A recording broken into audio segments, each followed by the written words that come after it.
Hello and welcome to another episode of From the Beginning here on Heavenward Thinking. Today we're continuing on in the book of Leviticus. We're going to be looking at Leviticus chapter 15. So I'll read it and we'll get right into this week's topic.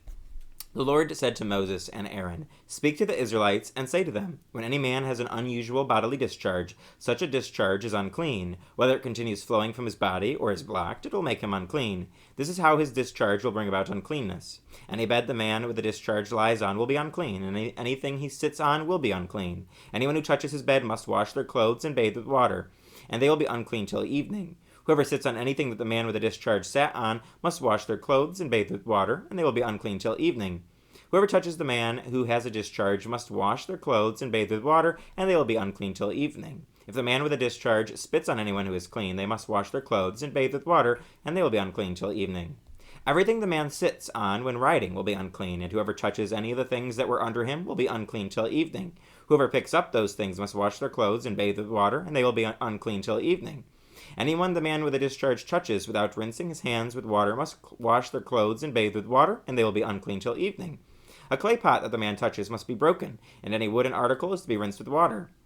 When a man is cleansed from his discharge, he is to count off 7 days for ceremonial cleansing. He must wash his clothes and bathe himself with fresh water, and he will be clean. On the 8th day he must take 2 doves or 2 young pigeons and come before the Lord to the entrance to the tent of meeting and give them to the priest. The priest is to sacrifice them, the one for a sin offering and the other for a burnt offering. In this way he will make atonement before the Lord for the man because of his discharge.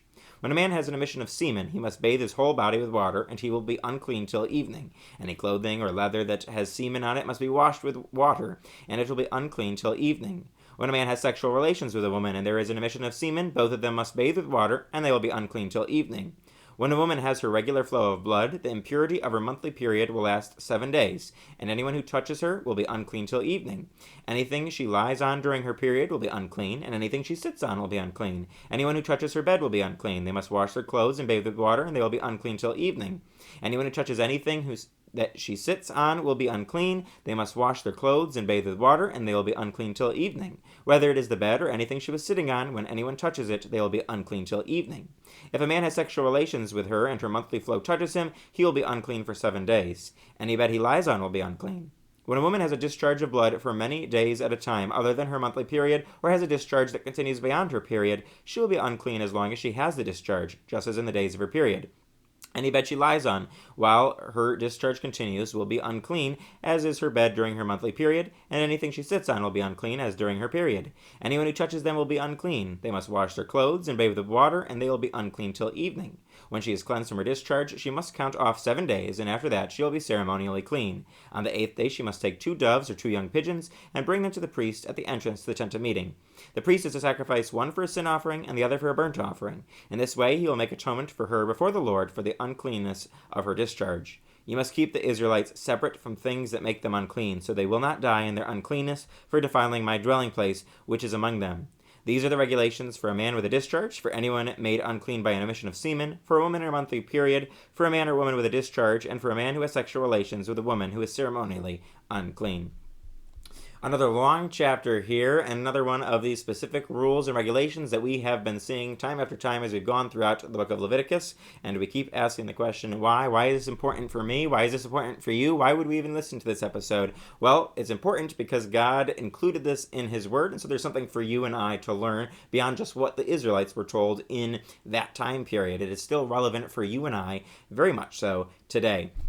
Even though we might not have our community set up this way like the Israelites did, we can learn about the purity that God was calling His people to be. He was calling them to live a pure lifestyle and to have a lifestyle of purity in their communities. And so we've seen that when there was a disease, a defiling skin disease or defiling mold, there were steps that the Lord told the Israelites to take to purify themselves and even the articles of clothing and the articles that they used for various purposes in their community. They had to purify those in a specific way. And we've repeatedly seen this need for atonement to be made on behalf of these people, the Israelites, who have these either in this chapter discharges or diseases in previous chapters or sinful behavior. We've seen all of these things lead to this need for an animal sacrifice, a blood sacrifice, foreshadowing ultimately what Jesus did for us on the cross. And so we see that again in this chapter. We see all these different things, whether it be a strange discharge, whether it be an emission of semen, whether it be a woman during her monthly period, or an abnormal emission, or any of these different things that would make someone unclean. Repeatedly in this chapter, we see the same line of they'll be unclean until evening. They have to bathe, wash themselves with water, and then eventually they're going to be clean again. And the one who has these strange emissions, or even regular emissions here, these discharges, they have to go before the priest and they have to be atoned for. And so, again, emphasizing that the Israelites are supposed to be pure, and so when something happens that makes them impure, they can't go before the presence of God. Sometimes they can't even be in the same community as the other Israelites, as we saw in the previous chapters.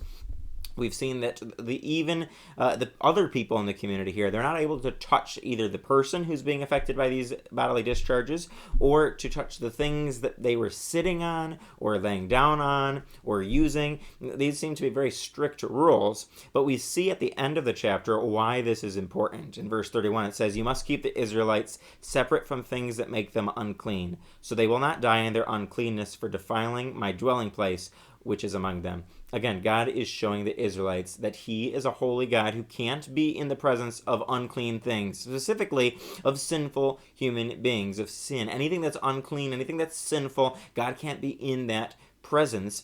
And we can't be in God's presence when we have that sinfulness without Jesus. And so here he is showing the Israelites, like, listen, if you're going to have my presence in your community, if I'm going to go with you, I'm going to go before you, I'm going to be in your community, my presence and my dwelling place will be among you, then you have to be holy. You have to be separate. You have to be set apart. This should be something that resonates with us and that should be significant to you and I, because we are called to be holy as God is holy. Jesus tells us that in Matthew chapter 5. He tells us to be holy because our Heavenly Father is holy. Where does that concept come from? It wasn't new. It wasn't something that Jesus was just shocking people with. Nope, that's a concept that comes all the way back here in the book of Leviticus, that Jesus is again emphasizing to the Israelites and to us today that we are to be holy and set apart and different because we serve a holy God. Not that we are holy in and of ourselves, we serve a holy God, and so we are called to, as much as possible, be holy and to make strides in our life to become more and more holy, more and more like Jesus every day. And so when we look at the New Testament, we see that very applicable principle for us. We can see the foreshadowing of that and the groundwork, if you will, the basis and foundation of that here in Leviticus chapter 15. And so again, even in these chapters that may not seem super